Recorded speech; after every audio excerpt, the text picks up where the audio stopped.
নমস্কার, শুভ সন্ধ্যা। নিউজ ভ্যানগার্ডের পর্দায় প্রত্যেককে স্বাগত জানাচ্ছি। এই মুহূর্তে আপনাদের সাথে আমি রয়েছি অঙ্কিতা। চোখ রাখছি এই মুহূর্তের গুরুত্বপূর্ণ সংবাদের দিকে। প্রথমেই চোখ রাখতে হচ্ছে আমবাসার দিকে, কারণ প্রতিনিয়ত আমবাসায় চুরিকাণ্ড সংঘটিত হচ্ছে, যেখানে বাদ যাচ্ছে না ধর্মীয় প্রতিষ্ঠান পর্যন্ত।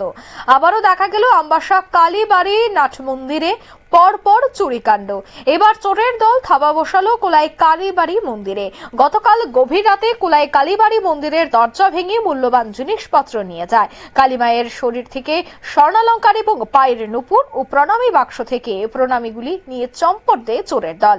এ বিষয়ে কোলাই কালীবাড়ির পুরোহিত বলেন যে আজ সকালে যখন তিনি মন্দিরে আসেন তখনই দেখতে পান মন্দিরের দরজা ভাঙা অবস্থায় রয়েছে।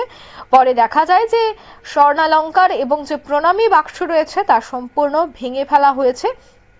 পাশাপাশি চুরি কাজে ব্যবহৃত জিনিসপত্র সেখানে ফেলে রেখেই চলে গেছে চোরের দল। সে বিষয়ে কি বলছেন মন্দিরের পুরোহিত শোনাচ্ছি।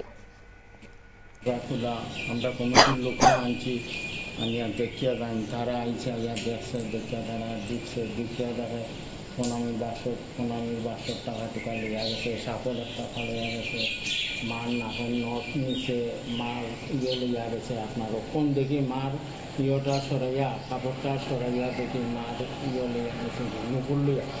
নুপুর সন্ন্যত না, এটা রূপার বুঝো নুপুর ছিল। আর কি নিছে নুপুরা? নুপুরা তো নাকের নখ নিচে, একটা লকেট নিচে, বলতে সোনার কতটুকু কি জানি, একটা ইয়ের মতো আছে মার গলার দিকে, আর কিছু, আর মার শাখা নিচে, আর ডাইনাতে বামাতে শাখা নিচে, ইয়েতে ডাইনাতে টি রয়েছে, বামাতে টি লেগে গেছে। এটা কি সাবল দিয়ে বানছে? ও ইটি সাফল ফালিয়া গেছে, সাফল নিত, মানে মনে হয় তো কোনো কিছু সাড়া পাইছে, সাফল ফালাইয়া গেছে। কতদিন ধরে? আপনারা শুনলেন মন্দির পুরোহিতের বক্তব্য।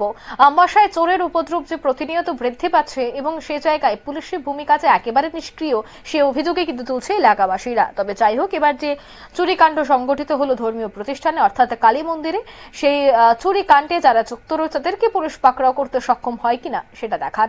তবে নিয়ে নিচ্ছে এই মুহূর্তে ছোট্ট একটি বিজ্ঞাপন বিরতি, সঙ্গে থাকুন।